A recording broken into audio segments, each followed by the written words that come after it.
जय हिंद दोस्तों। आज की वीडियो में बात सिर्फ और सिर्फ मैं आज तक के बारे में करने वाला हूँ। आज तक के बारे में बात करना क्यों ज़रूरी है, क्योंकि पिछले कुछ समय में जो जितने भी डेवलपमेंट होकर सामने आ रहे हैं, चाहे वो व्यूअर्स को लेकर हो, चाहे वो उनके द्वारा पेडल की जा रही फेक न्यूज़ को लेकर हो, वो काफ़ी हद तक बढ़ चुकी है। क्यों? क्योंकि वो बहुत ज़्यादा खिसिया रहे हैं।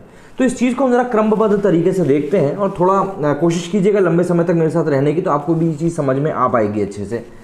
जैसे कि एक ये ट्वीट है, ये एक व्यक्ति ने ट्वीट किया है कल जब रिया चक्रवर्ती को बेल मिल गई उसके बाद। ये लिखते हैं, I am shocked to see the verdict of Bombay high court, clean chit to Rhea, if high court think she can destroy evidences while letting her go, no discussion of SSR and possible giving him drugs, never interested in drugs but this, Ishkaran Bhandari sir read this 302 for SSR.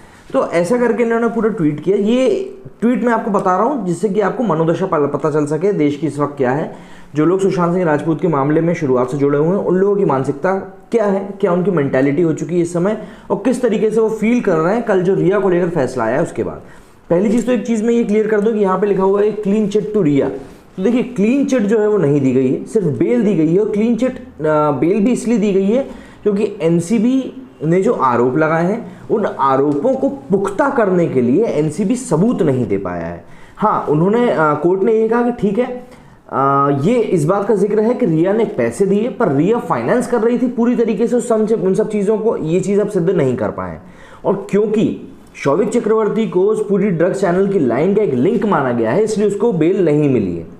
क्योंकि अगर ऐसा होता कि भाई इनको इन सभी को छुड़ाना ही होता तो शौविक भी बाहर आ गया होता, तो ऐसा नहीं है। तो रिया चक्रवर्ती को कोई क्लीन चिट कहीं से कहीं तक नहीं मिली है। दूसरी चीज़, रिया चक्रवर्ती को बोला जा रहा है कि भाई, कई सारे लोग बोल रहे हैं कि भाई रिया चक्रवर्ती छूट गई और ऐसा फलाना ढिमका, मतलब दिवाली समझ के पटाखे नहीं फोड़े हैं बस।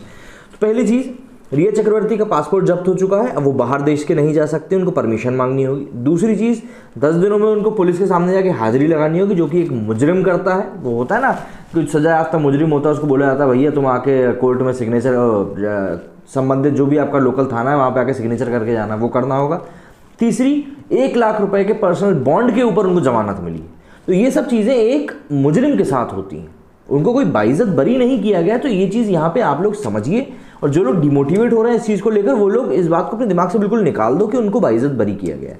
अब आगे बढ़ते हैं, अब बात करते हैं हम थोड़ी सी फेक न्यूज़, मतलब तक चैनल की। राजीव सरदेसाई का ये ट्वीट है, ये लिखते हैं, breaking, Samuel Miranda and Deepesh Sawant, the house manager and cook of Sushant granted bail, narcotics bureau has much to answer in this case. हाँ भैया, तो राजीव सरदेसाई जो हैं, जिन्होंने रिया चक्रवर्ती का एक इंटरव्यू चलाया था अपने चैनल पे, उनके सीबीआई जांच शुरू होने के ठीक 1 दिन पहले, वो यहाँ पे नार्कोटिक्स ब्यूरो से काफ़ी सारे सवाल पूछ रहे हैं। बोल रहे हैं नार्कोटिक्स ब्यूरो को इन सब चीज़ों को लेकर जवाब देने होंगे। मैं ये जानना चाहता हूँ कि ठीक है, आपने इन चीज़ों को लेकर तो जवाब मांगे, पर क्या आपने इस बात को लेकर उनकी तारीफ करी कि आपने शौविक पे जिस तरीके से शिकंजा कसा, जिस तरह से आपने उसके खिलाफ सबूत जुटाए, इसको लेकर आप बात नहीं करेंगे। रिया चक्रवर्ती का नाम इन्होंने बहुत ही शानपंथी से मिस कर दिया, लेकिन हम जानते हैं कि इनके दिमाग में आखिर क्या चीज़ें चलती हैं। इसके बाद जो ट्वीट्स मैं आपको बताने वाला हूँ, जैसे कि राहुल कंवल के ट्वीट हैं, everyone who is being for tweet to Rhea blood should read Bombay high court order. जितने भी लोग रिया के खिलाफ लगे हुए थे उनको जेल के अंदर पहुंचाने के पहले अंदर, उन सभी को बॉम्बे हाई कोर्ट का ऑर्डर पढ़ना चाहिए। These are findings of a real judge, not some monkey who thinks he is a judge, jury and execution. Judge has examined all evidences placed by NCB to conclude Riya was not a part of drug dealers. ठीक है, अब यहाँ पे जो ये बंदर से बोल रहे हैं, यहाँ पे इन्होंने बंदर कहा है अर्णब गोस्वामी को। उनका कहना है कि ये किसी बंदर का फैसला नहीं है, जो कि अपने आप को जज भी मानता है, जूरी भी मानता है और जल्लाद भी मानता है। तो आपको इस चीज़ को समझना होगा, और जज ने इन सभी एविडेंसेस का बहुत अच्छे से आकलन किया है, और उसके बाद एनसीबी को ये बोला है कि भाई रिया जो है वो ड्रग डीलर्स का पार्ट नहीं थी। वैसे भी हमको ड्रग्स वाले से मामले से वैसे भी ज़्यादा मतलब था ही नहीं, हमको सुशांत के केस से मतलब था। तो ये चीज़ का मतलब ये बंदा तो इस तरह से खुश हो रहे से बाइज्जत बरी हो गए। खैर ठीक है,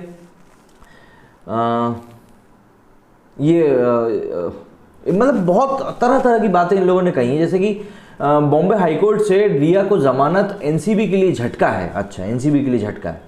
जज को कोई सबूत नहीं मिले कि रिया ने ड्रग की खरीद फरोख्त की हो, जो एनडीपीएस एक्ट के सेक्शन 27A के तहत आरोप के लिए अहम था। घर में ड्रग रखने के लिए इसके लिए फाइनेंस करने और ड्रग मांगने के लिए सुशांत की मदद करने में अंतर है। अच्छा, ये मतलब आप देखिए किस तरीके से ये एक पैरेलल पैरवी कर रहे हैं यहाँ पर रिया चक्रवर्ती की, यहाँ पे ये चीज़ आपको देखने के वाली होगी। इसके अलावा जो लोग ट्वीट टू रिया के खून के प्यासे थे, उन्होंने हाई कोर्ट, मतलब इतनी तरह तरह की इन्होंने बातें कह दी है ना कि दिमाग से सड़ गया इनकी इतनी बातें पढ़ पढ़ के। खैर ठीक है, जो भी है जैसा भी है, हमें क्या करना, हमें तो मतलब है भाई, सीधी सी बात है कि जो मुजरिम हो वो जेल के अंदर जाए, इसके अलावा किसी से मतलब नहीं है। तो ये सब कुछ चीज़ें हैं। अब लेकिन मुद्दा ये आ जाता है कि भाई आखिर ये जो चीज़ें चल रही हैं ये चल क्यों रही हैं। ये चीज़ें सिर्फ इसलिए चल रही हैं क्योंकि आज तक जो चैनल है वो ऑलरेडी काफ़ी सारी ऐसी न्यूज़ेस हैं जो ऑलरेडी फ्लोट करा चुका था, और उन खबर को पुख्ता करने के लिए उसको ज़रूरत थी कुछ ऐसी चीज़ों की जो कि पब्लिक डोमेन से निकल के सामने आए और उनकी खबर को पुख्ता कर सकें। क्योंकि फेक न्यूज़, मैंने आपको अगर पिछले वीडियो से बताना है कि फेक न्यूज़ को क्रिएट करना आसान है, इसीलिए उनसे आपको रेवेन्यू भी अच्छा जनरेट होता है, प्लस लोग ज़्यादा देखते भी, क्योंकि आप अपने हिसाब से कुछ भी बता सकते हो ना उसमें। तो इन्हीं चीज़ों के कारण ये जो पूरा एक नैरेटिव निकल के सामने आया है कि भाई आज तक का आखिर क्या प्रोपेगेंडा था इन सब चीज़ों को चलाने के पीछे, और जिस तरीके से उनके जो ये वरिष्ठ पत्रकार हैं जो कि आज तक को रिप्रेजेंट करते हैं, इंडिया टुडे को रिप्रेजेंट करते हैं, इंडिया टुडे ग्रुप को रिप्रेजेंट करते हैं, इन लोगों की जो ये लगातार बातें सामने आई हैं कि ये लोग किस तरीके से रिया चक्रवर्ती का खुल के समर्थन कर रहे हैं। देखिए, समर्थन करने में बुराई नहीं है, मेरा मानना सिर्फ ये है कि यदि कोई व्यक्ति किसी मामले में लिप्त है, किसी मामले में उसको दोषी ठहराया गया है, सिद्ध नहीं किया गया, सिर्फ ठहराया गया है, तो भी आपको उसके मतलब उसकी ऐसे पैरवी नहीं करनी चाहिए कि देश में जो एक माहौल है वो बिगड़े। क्योंकि आप ऑलरेडी लोगों को इग्नाइट कर चुके हो, इंटरव्यूज़ करा के, बहुत सारी चीज़ें करा के। ऐसे में जब आप उस व्यक्ति के लिए इस तरह के ट्वीट करते हो जो कि आपकी सहानुभूति दर्शाता है उस व्यक्ति विशेष के लिए, तो ये हमें बताता है, हमें दिखाता है कि आप किस तरीके से इन सभी चीज़ों को लेकर जनता को मैनिपुलेट करने की कोशिश कर रहे हो। ठीक है, जैसे कि डॉक्टर सुधीर की जो रिपोर्ट आई थी, उस रिपोर्ट को लेकर भी इन लोगों ने काफ़ी बढ़ चढ़ के हल्ला किया था कि भाई हम तो कह रहे थे रिया ये तो पूरा सुसाइड है शुरुआत से, लोगों को मानना ही नहीं है। जो फैंस है सुशांत के, उनको टारगेट किया जा रहा था कि भाई वॉरियर्स बोल के पता नहीं क्या क्या कर रहे हैं। तो इस तरह से कई सारी चीज़ें थी जो चली थी, और अब जो ये वर्डिक्ट आया है इसके बाद जो इन लोगों का रिएक्शन आया, वो रिएक्शन हमें ये बताता है कि आखिर में इनकी मानसिकता कैसी है, प्लस जो लोग हैं, जो आम जनता है, उनको लेकर इनकी क्या सोच है। बॉलीवुड सेलिब्रिटीज़ की क्या सोच है मैं अपने पिछले वीडियो में आपको बता चुका हूँ आम जनता के लिए, और इस वीडियो में बता रहा हूँ कि आखिर ये जो चैनल है, न्यूज़ चैनल है, इन लोगों की क्या सोच है, क्या प्रतिक्रिया है आम जनता को लेकर। अब फैसला आपके हाथ में है कि आप इन लोगों को किस तरीके से डील करते हो, किस तरीके से इनके प्रोपेगेंडा में आते हो, किस तरीके से आप इनको रिस्पॉन्ड करते हो। क्योंकि सबसे इंपॉर्टेंट चीज़ अभी यहाँ पे यही हो जाएगी कि how are you going to respond these people, क्योंकि इन दी एंड सोचने समझने की बात सिर्फ हमारे हाथ में। तो इसलिए कोशिश करिएगा कि आगे से इन सभी बातों का ध्यान रखिएगा जब भी आप इनके चैनल को स्विच ऑन करें, कि किस तरीके से गिरगिट की तरह रंग बदलते रहते हैं। मेरे इस वीडियो में फ़िलहाल इतना ही। जय हिंद, जय भारत।